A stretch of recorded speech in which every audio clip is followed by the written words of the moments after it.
Starting, sir.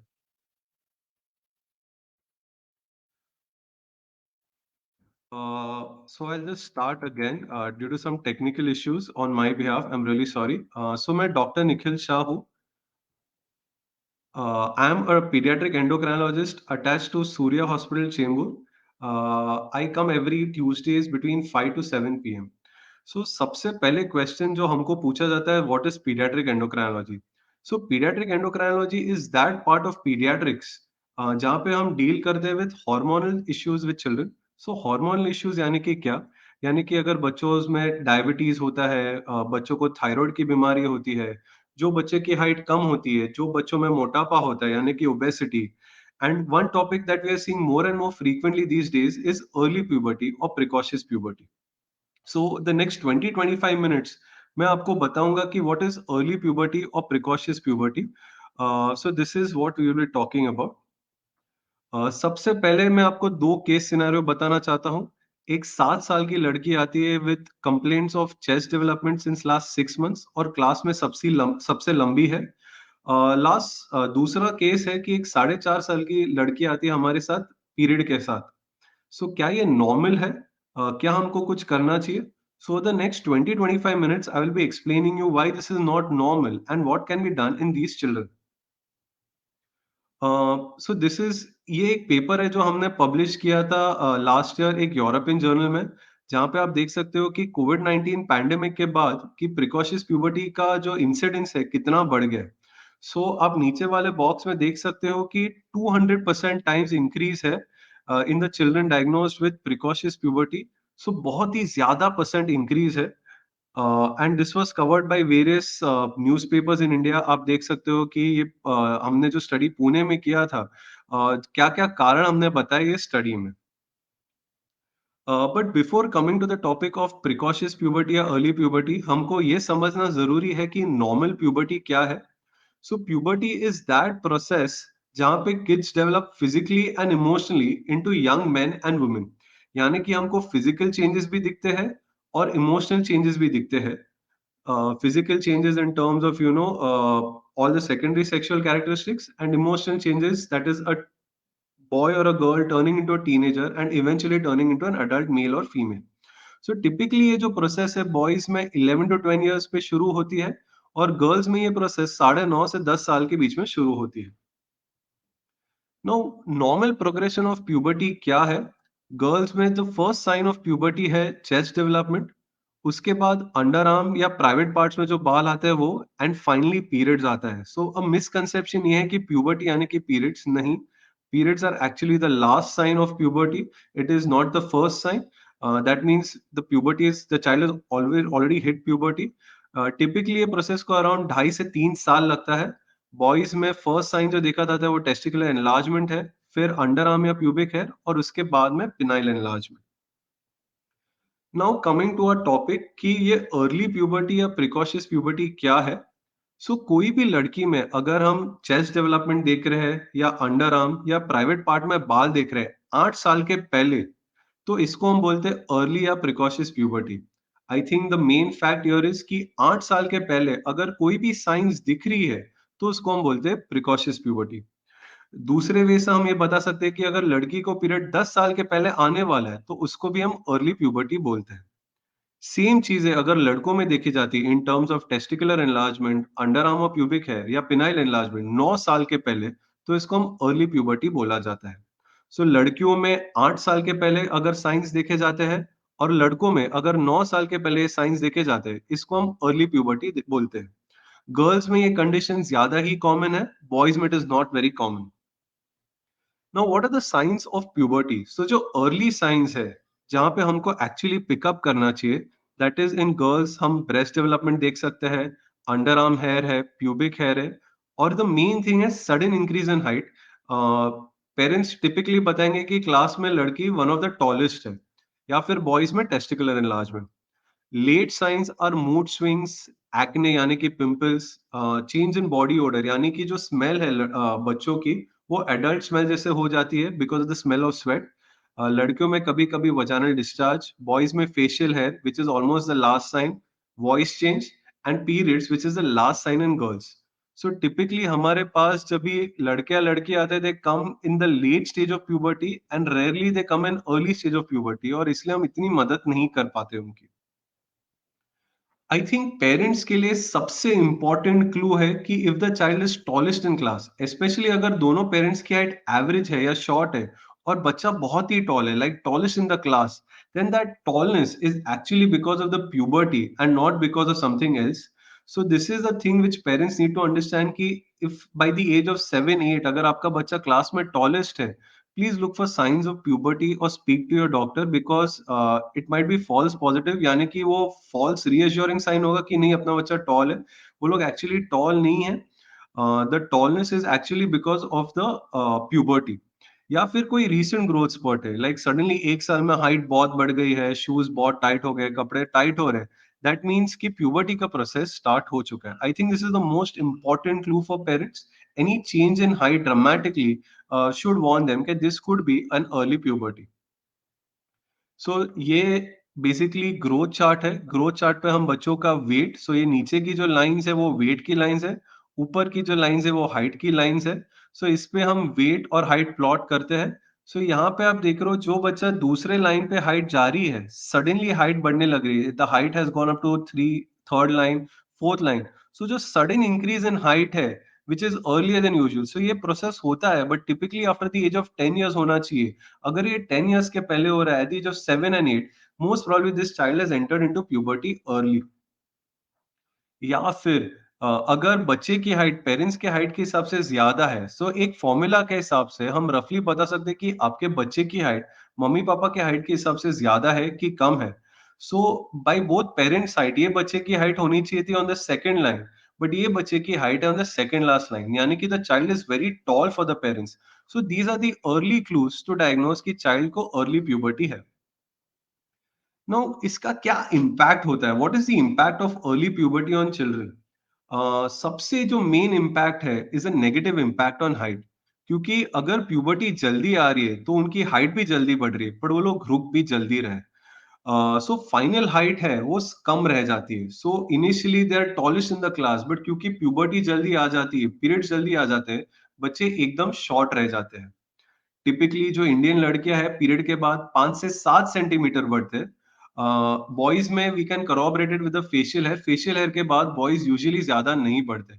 सो अगर period आ जाता है तो हम ज्यादा कुछ नहीं कर पाते, that's what is very important, we need to catch these children before the puberty starts. So यहाँ पे हम ग्रोथ चार्ट में देख रहे हैं कि this child was following the second line, को सडनली अर्ली प्यूबर्टी आया इसलिए हाइट बढ़ने लगी है, child has gone up to the fifth line, child has become tall, parents are very happy, but unfortunately period जल्दी आ गया और पीरियड के बाद चाइल्ड की हाइट ज्यादा नहीं बढ़ी है and final height is below the last line. So क्योंकि पीरियड्स जल्दी आ गए, आप देख सकते हो कि फाइनल हाइट पे कितना नेगेटिव इम्पैक्ट हो रहा है। What is the second most important point is loss of innocence और चाइल्डहुड। जो बचपना है बच्चों का वो चला जाता है, it is very difficult to manage them, because imagine कि अगर 9 साल की लड़की को पैड चेंज करना है, 8 साल की लड़की को पैड चेंज करना है स्कूल में, इट इज नॉट नॉर्मल।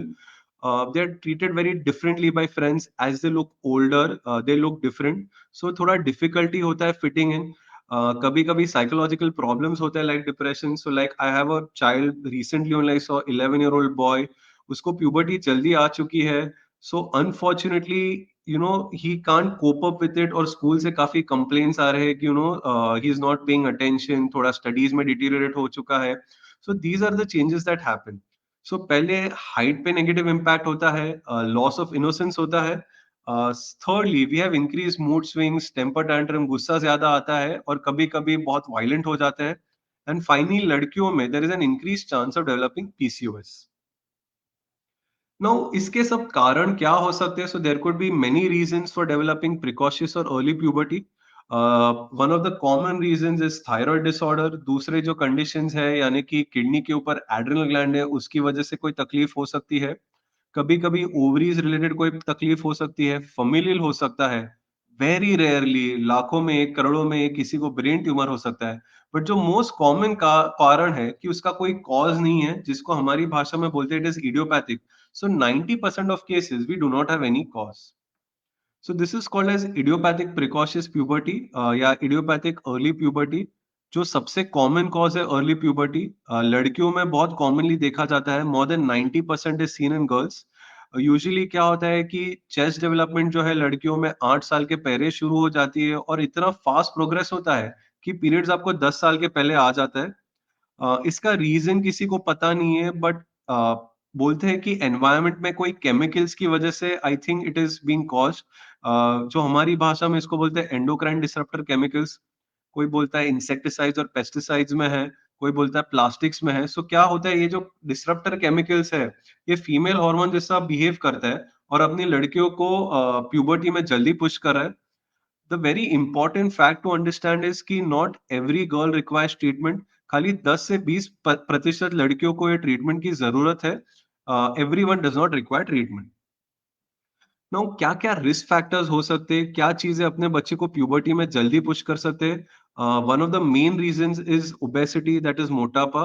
हम देख रहे हैं कि कोविड-19 के बाद, पैंडेमिक के बाद, लॉकडाउन के बाद अपने बहुत सारे बच्चे मोटापा में जा रहे हैं। And it is a very well known establish scientific fact कि obese children enter into puberty early. one factors is obesity, so I think keeping a control on weight is very important। Another very important understanding is babies who are born small, जो बच्चे छोटे पैदा होते हैं यानी कि below 2.5 kilos, they can enter into puberty early। 50% of them can enter into puberty early and 50% की height कम रह जाती है। सो बहुत लोगों को पता नहीं होता है, बट जो NICU ग्रेजुएट्स होते हैं, स्पेशली बिलो 2.5 किलोज के जो बच्चे हैं, उनको प्यूबर्टी जल्दी आ सकता है एंड उसकी वजह से उनकी हाइट कम रह सकती है। So it is very important कि these children should be followed at the age of 4 as well as 7 years for height as well as puberty management। And third important risk group is adopted children। So it has been shown in various studies कि children who are adopted can enter into puberty early। Now क्या test commonly order करते हैं हम as pediatric endocrinologist to see that your child is entering into puberty early. So very commonly we do is a hand x-ray. So ये left hand का x-ray, so इससे हम बता पाएंगे रफली कि आपकी हाइट कितनी होने वाली है। दूसरा हम ऑर्डर करते हैं एक सोनोग्राफी, बेसिकली ठीक करने के लिए लाइनिंग डेवलप होगी और पीरियड्स कब आएंगे, and blood test to see कि एक सब क्यों हो रहा है। So using the X-ray, the sonography और ब्लड टेस्ट हम आपको बता पाते हैं कि ट्रीटमेंट की जरूरत है, कोई सिनिस्टर कॉज या कोई डेंजरस कॉज नहीं है, and does treatment is required और not. Now, again, do all cases require treatment? Not at all. Only 10 to 20% of cases require treatment। हम ट्रीटमेंट कब करते हैं, जब भी हमको पता है कि पीरियड जल्दी आने वाला है। पीरियड जल्दी कब आएगा, यानी कि if it is going to come before the age of 9 or 10 years, then I think we need to block और push the periods. Final height अगर अफेक्ट होने वाली है, सो अगर पीरियड जल्दी आ जाएगा, हाइट आपकी ज्यादा नहीं बढ़ेगी, सो फाइनल हाइट अफेक्ट होने वाला है। या स्पेशल चिल्ड्रन यानी कि जिनको सेरेब्रल पाल्सी होता है, ऑटिज्म होता है, ये बच्चे मैनेज नहीं कर पाते, तो इन केसेस को हम ट्रीटमेंट देते हैं, हम पीरियड्स को पुश करते हैं। क्या ट्रीटमेंट है, so depending on the condition treatment होता है। थोड़े कंडीशंस में हम टैबलेट्स देते हैं, and very commonly we use an injection. ये जो इंजेक्शन है इंट्रामस्कुलरली होता है, वेरी सेफ। आइदर मंथली या 3 मंथली इंजेक्शन होते हैं। I think the basic question people have is क्या ये सेफ है? Yes, it is absolutely safe. इसके कोई लॉन्ग टर्म साइड इफेक्ट्स नहीं है। हमारे पास अभी इनफ डेटा है, इनफ इयर्स ऑफ एक्सपीरियंस है कि ये एकदम ही सेफ है। But you have to understand कि this is safe only if prescribe by specialist. अगर a person who is not trained gives these medicines, it can lead to a disaster। So people trained like us only can prescribe these medicines। हम treatment usually जब भी हमारे पास बच्चे आते हैं, depending when they come, so I have got children as young age 3 years 4 years जिनको ये कंडीशन डेवलप होता है। So we start the treatment and continue till रफली 11 years in girls and 12 years in boys. So एक बार हम injection शुरू करते हुए continue that, and by 11 years अगर हम जब भी ट्रीटमेंट बंद कर देते तो within 6 to 18 months period शुरू हो जाता है। So coming back to 3 case scenarios.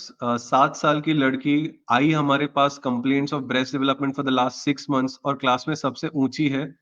4.5 साल के लड़के 4.5 साल की लड़की आई हमारे पास with complaints of periods. So coming to the paramount important question is क्या ये नॉर्मल है, कुछ करना चाहिए? And this is what I will be discussing in these 2 case scenarios.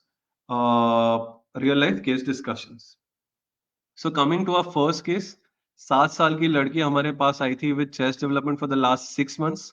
उसके मम्मी ने नोटिस किया था कि प्राइवेट पार्ट्स में भी उसको हेयर है for the last 3 months. Child को थोड़े मूड स्विंग्स भी है और child is overweight is 33 kilos. So अगर हम चार्ट पे देख रहे हैं कि मम्मी पापा के हाइट के हिसाब से और height should have been on the second line, but उसकी जो हाइट है is on the second last line. So child is definitely tall for the parents. और सोनोग्राफी दिखा रहा है कि जो थैली की साइज है बहुत बड़ी है और लाइनिंग ऑलरेडी शुरू हो चुकी है. अगर लाइनिंग शुरू हो चुकी है तो मोस्टली विद इन 1.5 years पीरियड्स आ जाएगा. यानी कि बिफोर द एज ऑफ 10 बच्ची को पीरियड्स आ जाएंगे और एज अ रिजल्ट उसकी फाइनल हाइट अफेक्ट हो जाएगी. I think a very important clue here is कि बच्चा जो है काफी टॉल है. That is the most important clue for parents to understand. So left में आप देखोगे कि अगर हम ट्रीटमेंट नहीं करते तो फिर आपकी हाइट बहुत ही कम रह जाती. और राइट पे देख रहे हैं कि हमने ट्रीटमेंट किया है तो हाइट आपकी अच्छी रह रही है और पीरियड्स बाद में आ रहे हैं. सो ये आपको दिख रहा है लेफ्ट में कि हमने ट्रीटमेंट नहीं किया है because the parents refuse treatment. As a result period जल्दी आ गया बिफोर द एज ऑफ 10 और हाइट आपकी लास्ट लाइन के नीचे रह गई. और राइट पे आप देख रहे हैं जिस बच्चे को ट्रीटमेंट दिया है periods came at the age of eight around the age of 12 and as a result the final height अच्छी है. So this is the benefit of treatment. We are making them emotionally ready, mentally ready. और दूसरा चीज it is having a positive impact on the height. Coming to a second case, 4.5 साल की लड़की है, complains of period since last 3 days. कोई injury नहीं हुई है. कोई साइंस ऑफ ब्रेस्ट डेवलपमेंट और अंडर आर्म या प्यूबिक हेयर नहीं है. ये उसका सोनोग्राफी है. सोनोग्राफी में दिख रहा है कि सिस्ट फॉर्मेशन है यानी कि ओवेरियन का प्रॉब्लम है. सो हमने गोली दी इसको और एज अ रिजल्ट 3 महीने के बाद सिस्ट गायब हो गए, पीरियड बंद हो चुका है. So by simple giving of medicine cyst गायब हो चुका, पीरियड बंद हो चुका and child at 6 years is growing well with no other signs of puberty just by giving a simple tablet. So these are the various conditions जहाँ पे कभी injection लगता है, कभी टैबलेट लगता है. सो आज हमने क्या सीखा? So what are the take home messages for today? कि any signs of puberty before 8 years in girls and before 9 years in boys is not normal and needs to be shown to a doctor, preferably a pediatric endocrinologist. So cut off बहुत important है. अगर 8 साल की लड़की के means 8 साल के पहले अगर लड़कियों को कोई चेंजेस दिख रहे हैं और 9 साल के पहले अगर लड़कों को कोई चेंजेस दिख रहे हैं, ये नॉर्मल नहीं है. आपको डॉक्टर को तुरंत दिखाना चाहिए. कोई भी बच्चा अगर 8 और 10 साल के बीच में बहुत टॉल है, स्पेशली फॉर द फैमिली या क्लास में सबसे ऊंचा है या सडनली हाइट बढ़ी है, I think parents should be aware कि it could be because of puberty. तो हमको देखने चाहिए कि साइंस ऑफ अर्ली प्यूबर्टी तो नहीं है. ये कंडीशन हम कॉमनली लड़कियों में देखते हैं. मोस्ट केसेस में कॉज नहीं होता है. 90% ऑफ केसेस में कॉज नहीं होता है. But we need to rule out the other serious causes. Risk factors क्या है? The most important risk factors are obese children and low birth weight babies. They are at a very higher risk of developing early puberty. A very important thing to understand is कि not all children require treatment. खाली 10 से 20% बच्चों को treatment की जरूरत है. इसलिए हम इनको एवरी 3 से 6 महीने मॉनिटर करते रहते हैं कि क्या कैलकुलेशन चेंज होने वाले, क्या पीरियड्स जल्दी आने वाले हैं. हम ट्रीटमेंट उन्हीं बच्चों को देते हैं जिनके लग रहा है कि फाइनल हाइट अफेक्ट होने वाली है या ऐसा लग रहा है कि पीरियड्स जल्दी आने वाले हैं. हम सब बच्चों को ट्रीटमेंट नहीं देते, only when it is required. Treatment is very safe and not at all expensive. So I think this is what we need to understand कि this is a topic which a lot of people are aware but seldomly talk because India में ये सब चीजों पे बहुत stigma है. So this is my way of just trying to create awareness regarding this topic. So this is my email ID. Thank you very much. I hope I've been able to shed some light on this very important topic, especially for all the parents. Again, I'm Dr. Nikhil Shah. I've joined Surya Hospital as a consultant pediatric endocrinologist. I'm available on every Tuesdays between 5 to 7 p.m. Whatever questions are there, we'll answer in the chat box later on. So yes, you all have questions. Abhi baad mein, please do put in the chat box. We will respond to it later on. Thank you so much.